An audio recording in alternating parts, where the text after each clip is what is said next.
नमस्कार, आप देख रहे हैं सिटी पोस्ट लाइव और मैं हूं रवि। बिहार पुलिस की कार्यशैली पर एक बार फिर गंभीर सवाल खड़े हो गए हैं। दरअसल पूर्वी चंपारण यानी मोतिहारी जिले से सामने आए एक मामले ने पुलिस महकमे में हलचल मचा दी है।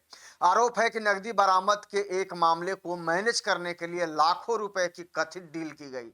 मामला तब और गंभीर हो गया जब पीड़ित पक्ष ने इसकी शिकायत सीधे बिहार के डीजीपी से कर दी। शिकायत के बाद विभागीय स्तर पर रिपोर्ट तलब की गई और पूरे प्रकरण की जांच चर्चा का विषय बनी हुई है।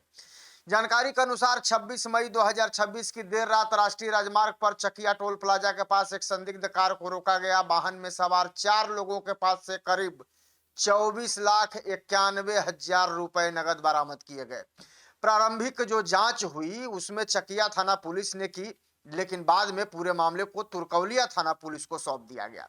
अब तुरकौलिया थाना में दर्ज प्राथमिकी के अनुसार पुलिस को सूचना मिली थी कि कुछ लोग अवैध गतिविधियों से अर्जित बड़ी रकम लेकर आ रहे हैं। इसके बाद वाहन की तलाशी ली गई, जिसमें कार की डिक्की में बनाए गए गुप्त स्थान से नकदी बरामद हुई।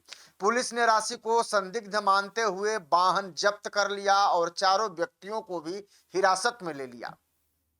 हालांकि पूरे मामले में कई सवाल खड़े हो रहे हैं। बताया जा रहा है कि बरामदगी 26 मई को हुई थी, लेकिन प्राथमिकी 2 दिन बाद यानी कि 28 मई को दर्ज की गई। इसी दौरान हिरासत में लिए गए लोगों को बाद में जमानत भी मिल गई थाने से ही।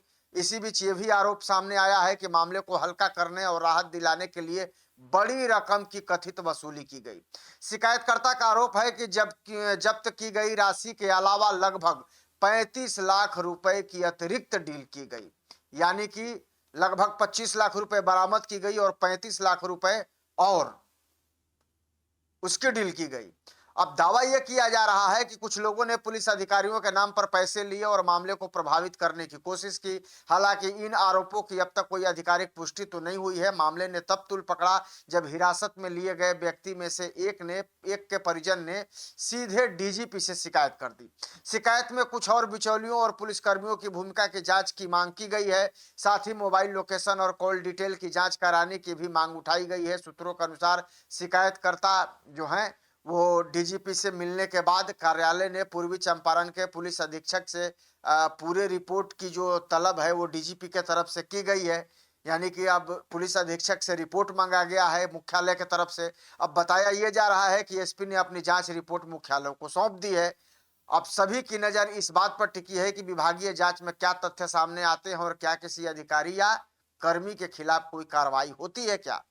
फिलहाल यह मामला पुलिस कार्रवाई, नकदी बरामदगी और कथित रिश्वतखोरी के आरोप को लेकर चर्चा का विषय बना हुआ है। जांच पूरी होने के बाद ही यह स्पष्ट हो पाएगा कि आरोपों में कितनी सच्चाई है और क्या वास्तव में मामले को प्रभावित करने के लिए किसी स्तर पर अनुचित प्रयास किए गए थे। पुलिस मुख्यालय की अगली कार्रवाई का इंतजार किया जा रहा है। अब देखने वाली बात होगी कि आगे क्या कुछ निकल करके सामने आता है और सबसे बड़ा दिलचस्प यह है कि आखिर एसपी के रिपोर्ट में क्या है, क्योंकि उन्हीं रिपोर्ट के आधार पर अब आगे की कार्रवाई तय होनी है।